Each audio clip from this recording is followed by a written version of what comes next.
Do you like 80s slasher movies? Well, if you do, maybe there's some on this list that you've never seen before. Oh, Ralph! Someone's chasing me. Yeah, it was me.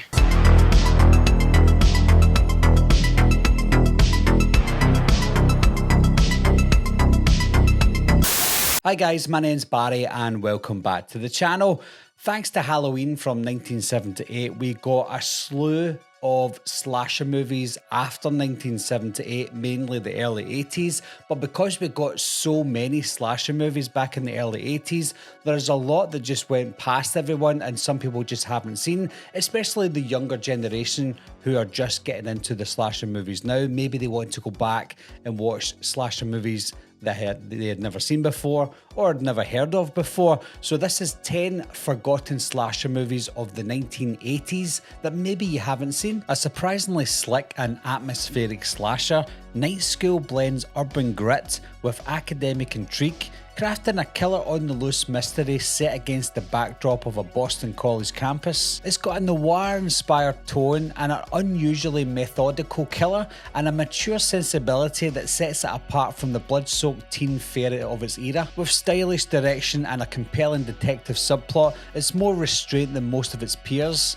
but all the more effective because of it. Just Before Dawn is what happens when the slasher genre goes deep into the wilderness and decides to keep its things raw, stripped down and genuinely unnerving. This one thrives on the mood and natural tension rather than the body count spectacle, with a slow burn pace that builds towards an absolutely feral third act. If you want your horror sunlit and unnervingly quiet, this is a must-see, an overlooked backwoods slasher nightmare that trades jump scares for pure dread. This is one of those slasher movies that lures you in with the frat party setup and goofy mascot costume, then hits you with just enough weirdness to keep you watching.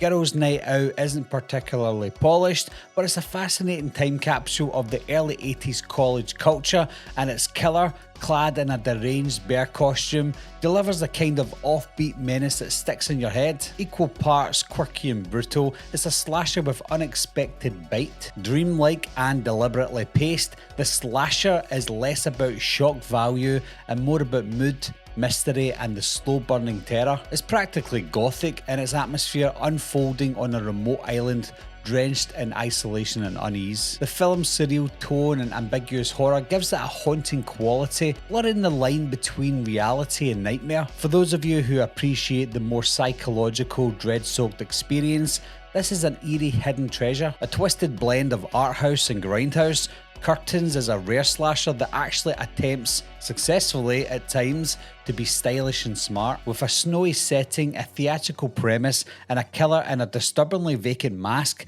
it blurs the line between performance and reality. Though production issues plagued its release, the final product is uniquely unsettling, elevated by its surreal imagery and standout sequences. It's horror with a flair for the dramatic. Forget everything you think you know about early 80s slashers.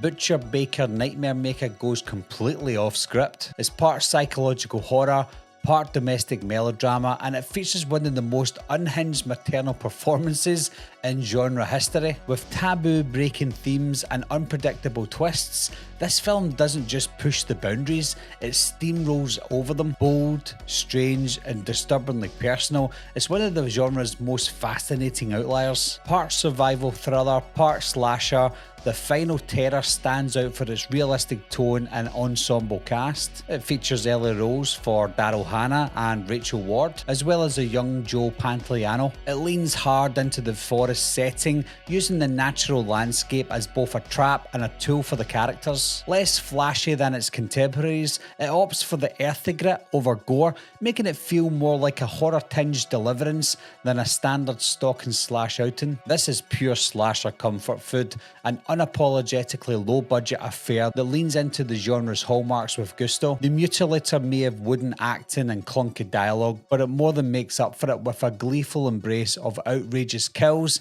and creative effects. Its cheesy charm and seasonal beachside setting give it a breezy tone right before everything goes horrifically sideways. It's the kind of movie that earns its cult status with every absurdly gory beat. Blood Rage is a Thanksgiving set fever dream of twin psychopathy, absurd dialogue, and jaw-dropping gore. Filmed in 1983 but released years later, it brings a kind of chaotic energy that's hard to pin down. Whether it's the over-the-top kills or unhinged performances, this film revels in its own weirdness. It's campy, gory, and weirdly charming, a trashy treat for anyone who enjoys their slashers with extra stuffing. Moody and offbeat, Edge of the Axe is a Spanish-American co-production that plays like a dream filtered through VHS fuzz. The rural setting, cryptic computer subplots, and coldly mechanical killer gives it a slightly alien feel, like a slasher made by someone just outside the genre's usual orbit. It's quietly creepy, with a lingering sense of unease and a twist ending that sticks with you. Not the bloodiest film on the list, but certainly one of the most peculiar. So that is 10 slasher movies that you potentially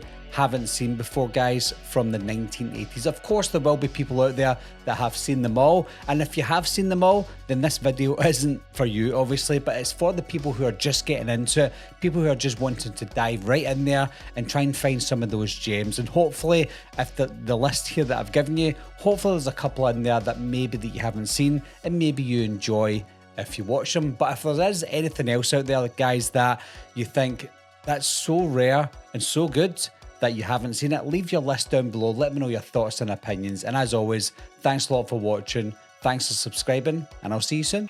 Meeting adjourned. I'll be right back. What are you waiting for, huh?